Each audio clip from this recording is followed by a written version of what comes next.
CR101radio.com, podcasts, and more.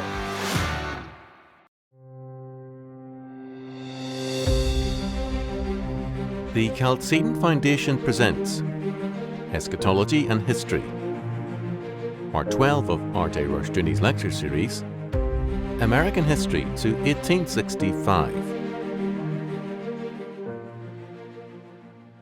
One of the great men of church history was St. Augustine. St. Augustine's work was in the days just before and during the fall of the Roman Empire. St. Augustine, like other great men, had a very powerful influence, both for good and bad, on subsequent centuries.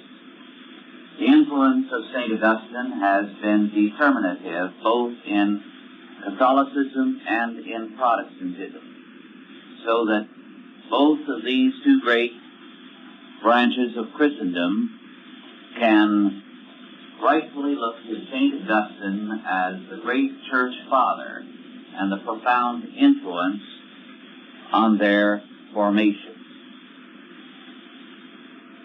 We are interested this morning in St. Augustine's Eschatology.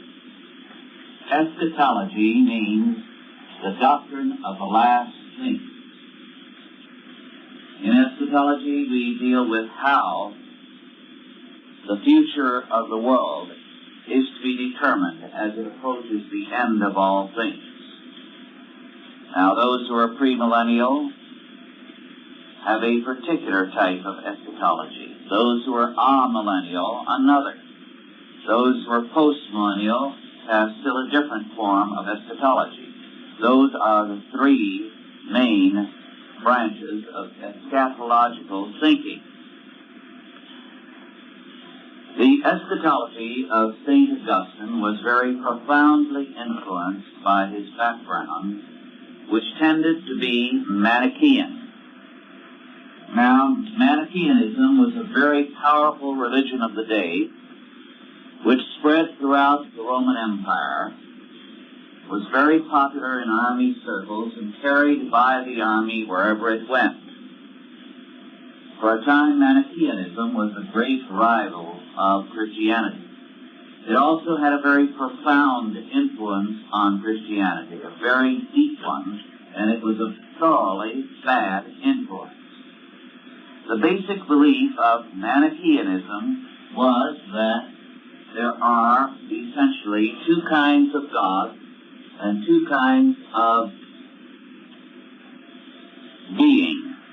On the one hand, there is the good God, who is spirit, mind, life.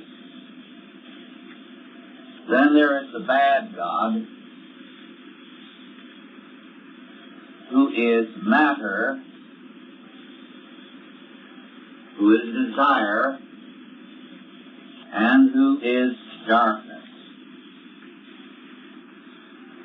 Now this meant the world was divided in half, and Manichaeanism could not agree with Christianity that the world had been made by God. Genesis declares that in the beginning God created the heavens and the earth, things both spiritual and things material, all the work of God.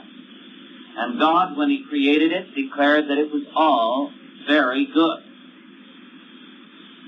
So that for God, both spirit and matter, mind and body are alike good.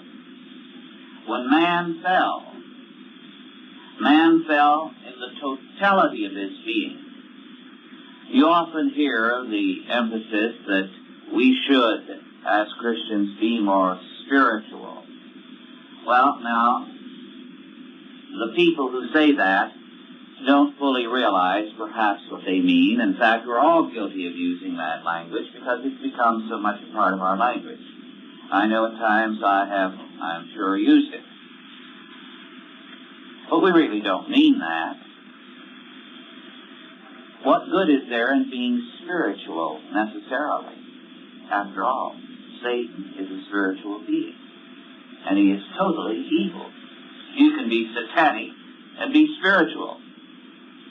What we mean really is that we should be godly. To be godly in all our being. Now, because of the influence of Manichaeanism, spirituality was held aloft as the great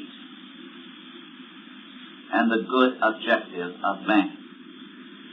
And the godly man was one who fled from the world of matter to the world of spirit, from the world of desire to the world of mind, from the world of darkness to the world of light, so that he was continually forsaking this world for this world.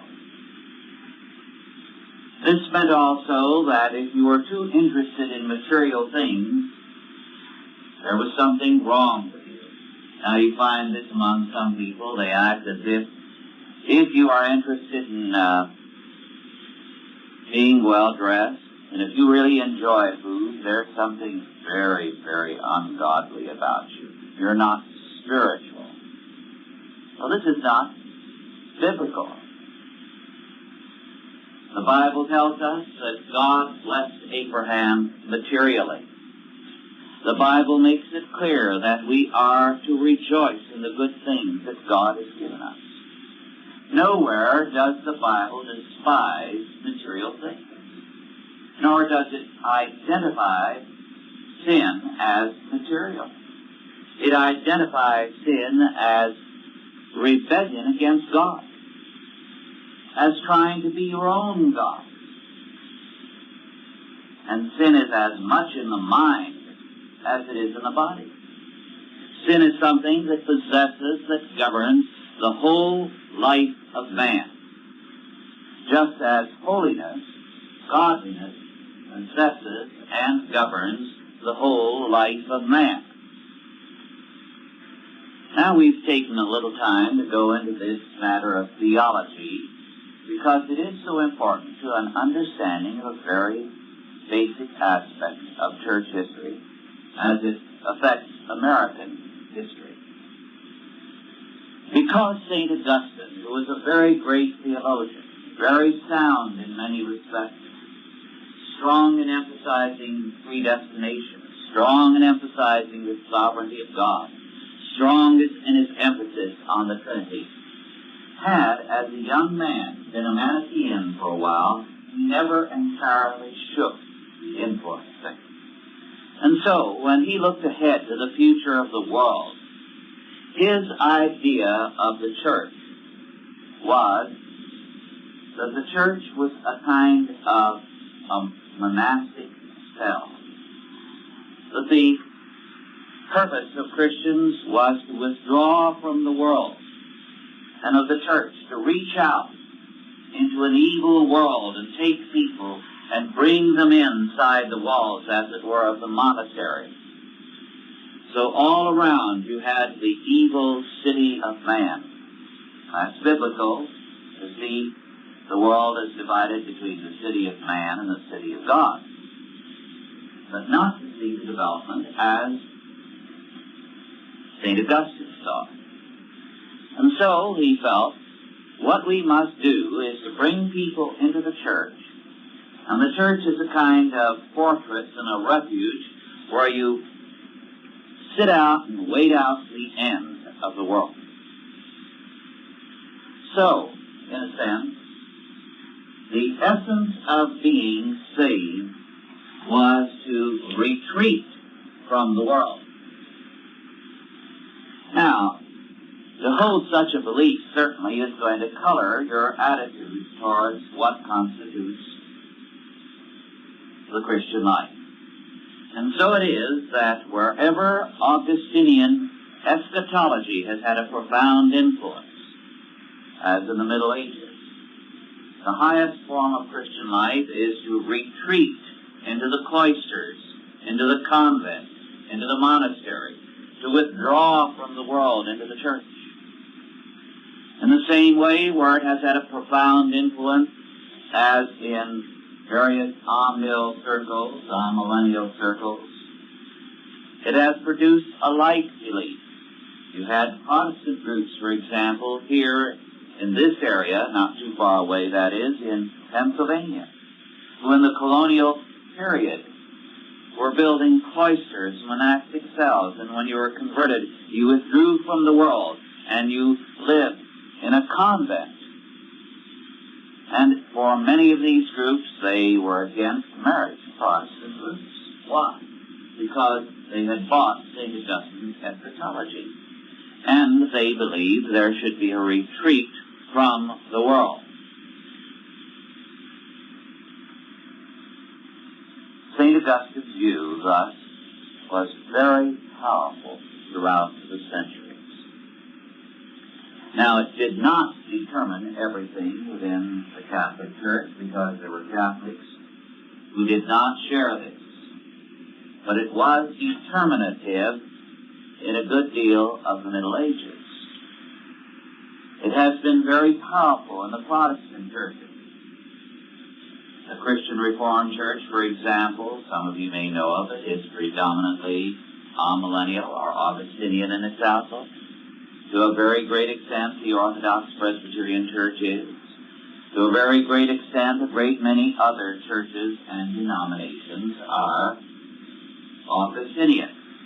Others hold to other positions of some of the church fathers, and instead of retreat, they hold to rapture, that you're going to be raptured out of this evil world, which is a variation of this kind of a belief. Now, a belief that was becoming increasingly important before the Reformation, and men like Columbus held it, and which after the Reformation became very important in England and then especially in America, was the postmillennial position which held to an eschatology of victory, that instead of running away from this world, instead you saw the whole of the world as the work of God. It's all God's world. And therefore, the Christian man has the obligation to conquer in every area. As a result, under this eschatology, the duty was to conquer the wilderness, to conquer in one area of scholarship after another, to conquer in one area of institutional life after another.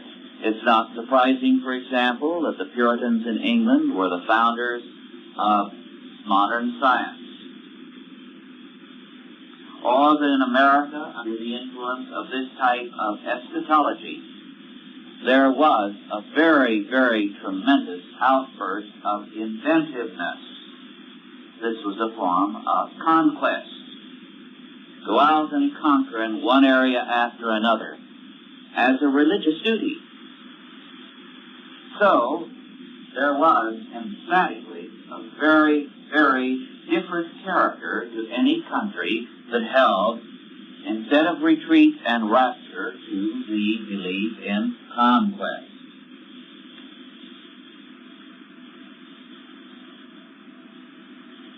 This emphatically, when it is seen as a duty under God to conquer, is going to change a person's outlook. When America was settled, the early settlers predominantly had this eschatology of conquest. They came over here and they sent back statements to England declaring that they wanted people to come and join them in what? In a program of turning a wilderness into a paradise. There has been a book written by a former teacher of mine who is at Harvard precisely on this theme, how The Puritans saw the entire continent as a wilderness to be made into a paradise, and that this was their Christian duty. That unless they turned that wilderness into a paradise, they were falling short of their duty to God, and they had been guilty of sin. They failed. Now, this early attitude began to falter and disappear after about 1650. The first generation of settlers, when they left, their sons and those that followed them were not particularly given to this point of view. We shall subsequently come back to this subject. But one of the most interesting things is that we misunderstand early American history if we think the Christians were in the majority. When the Mayflower came to this country, only a small handful of those on the Mayflower were actually Christian. The rest came over because they wanted to get away from the old country, or they thought they could make money. This was true throughout the colonial period. This was true in early constitutional America. The majority of the people were not Christian. Then why did they have so strong a social order? Why was it so devout and godly?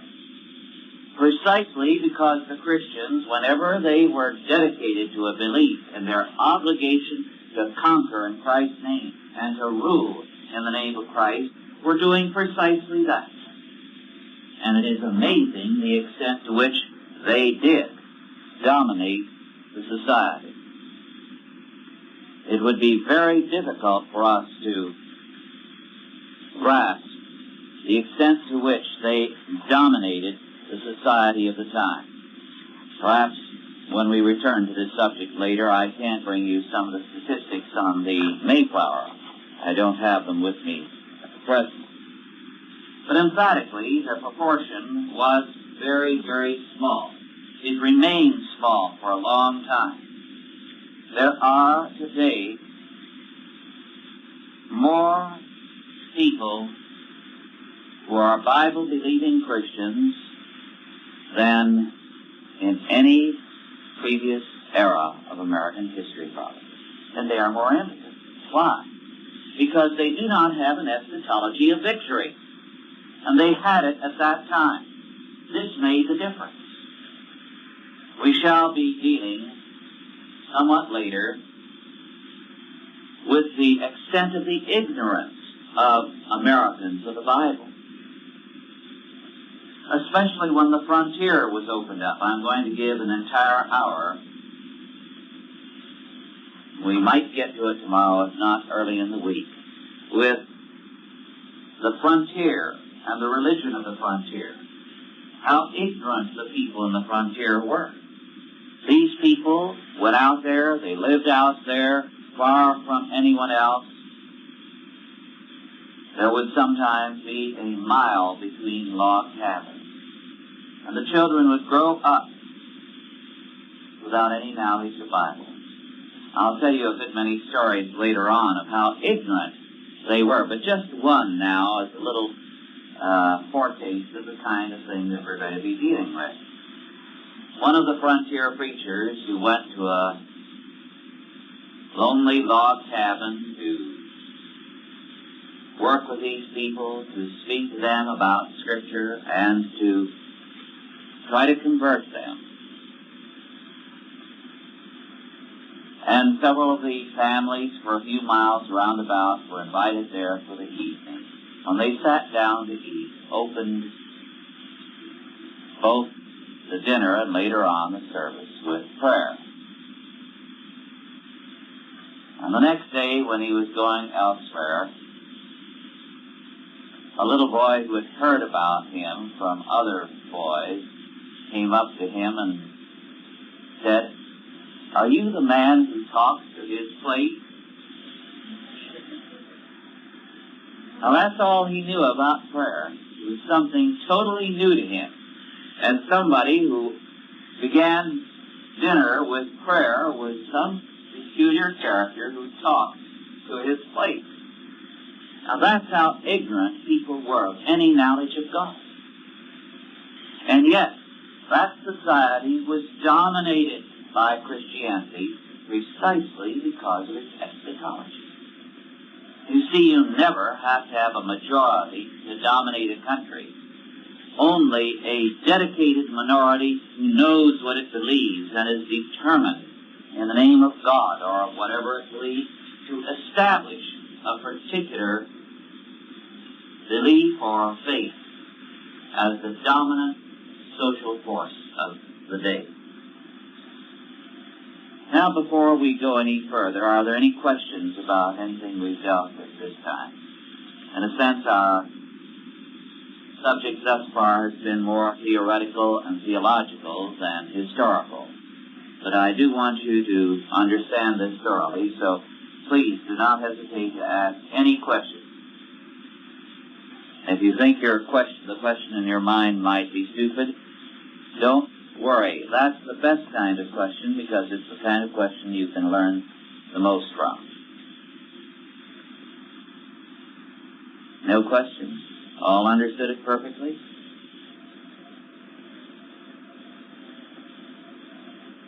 All right, perhaps I'll ask a question or two. Now, in terms of a Manichaean faith,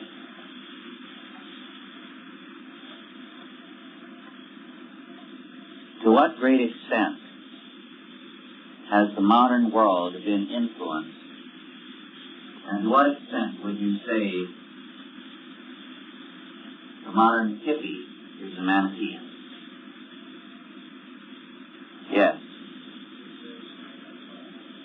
Could you speak up a little louder?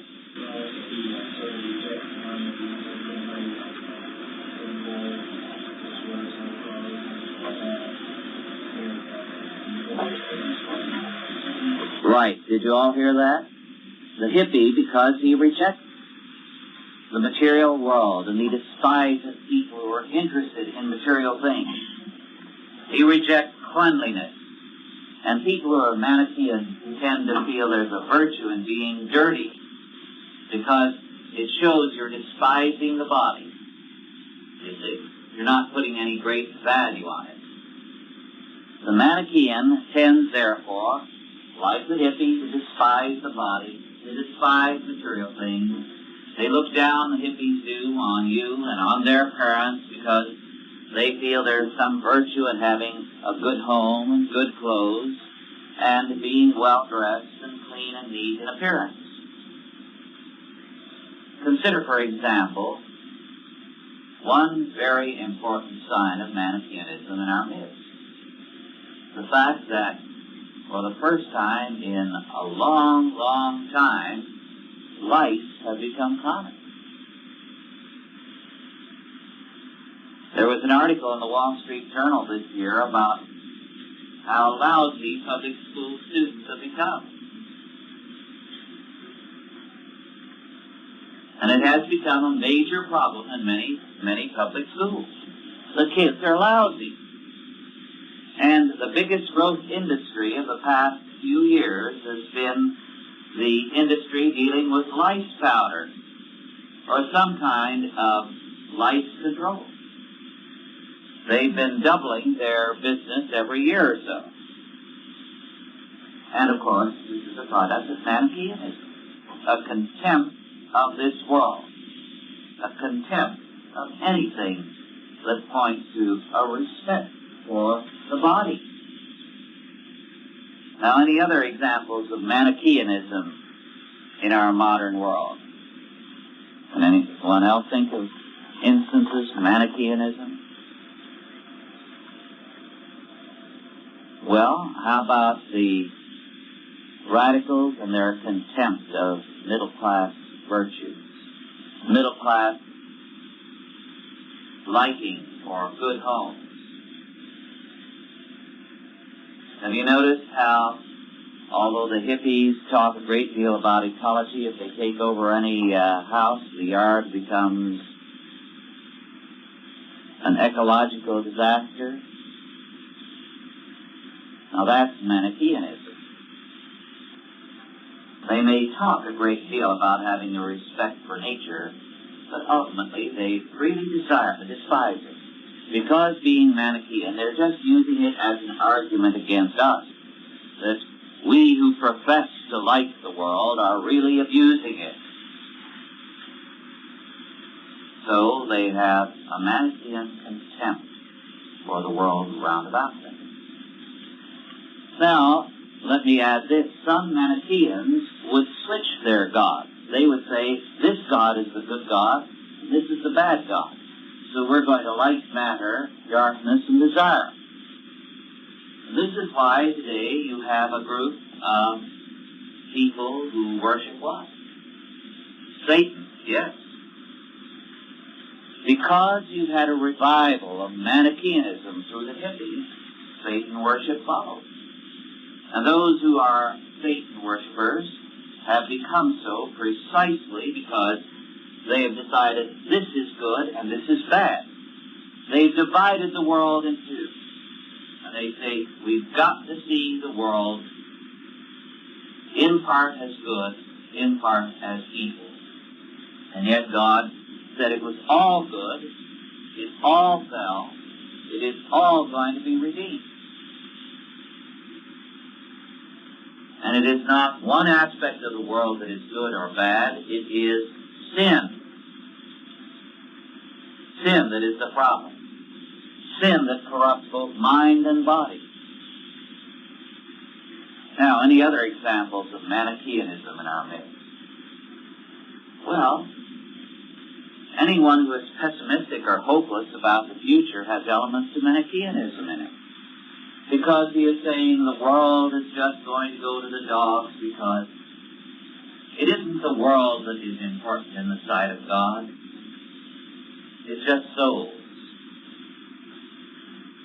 And yet God so loved the world, the whole of it, that he gave his only begotten Son, that whosoever believes upon him should not perish, but have everlasting life. And how did he create man? In his image, to exercise dominion and subdue the earth. When man fell from that task, what did God do? Through Christ, he redeemed him and restored him, so that man now has the obligation to exercise dominion and to subdue the earth. And when man departs from a biblical faith, he loses hope about the world. And he starts withdrawing into a convent or monastery, and he treats the church as though, well, here's the safe place. Let the world around me go to pieces. The important thing is I'm in the church. He retreats. He develops the psychology of retreat.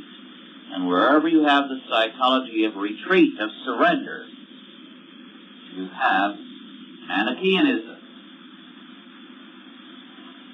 There's a great deal of Manichaeanism around us, isn't there? Because if we hold to a biblical position, we're going to believe in victory. If God be for us, who can be against us? Our time is just about up, and I don't want to start the second half prematurely. When is it that you go to your class? Is it 10 of or exactly? Yes. Are there any questions now?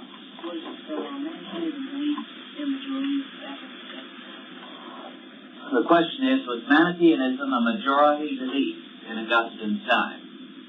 We don't know enough. You know, they didn't have a census going around asking everyone, are you a Manichaean or are you a Christian? For one thing, earlier it was illegal to be a Christian. It had become legal by Augustine's time. But Manichaeanism had earlier, somewhat earlier than Augustine, been perhaps the dominant religion in the empire. It had taken over very powerfully until Constantine, almost a century before, had made Christianity the official religion. Now, this didn't mean Christianity was the majority, but it meant it was now in control of the state to a great extent. But Manichaeanism had been very, very powerful. The origin of Manichaeanism was probably in Persia. It had been spread westward by the troops, because soldiers picked up this religion, and everywhere they went, they propagated it. And so it became extremely powerful. Now, Manichaeanism again came into the church and became a powerful threat in the Middle Ages. It had a variety of names that are perhaps unfamiliar to you: Paulicians, Bogomiles, Cathars, and Albigensians. Now, have any of you ever heard of any of these names? Yes. Now, the Albigensians for a while conquered and controlled almost all of southern France. And during the Middle Ages, the Vatican proclaimed a crusade against the Albigensians, and they went in, and after a very bitter and hard-fought war, they wiped out a great portion of Albigensian power there. But there are some who believe that to this day there are still underground elements of Manichaeanism or Albigensianism in southern France. Well, our time is up now, so you may go to your class.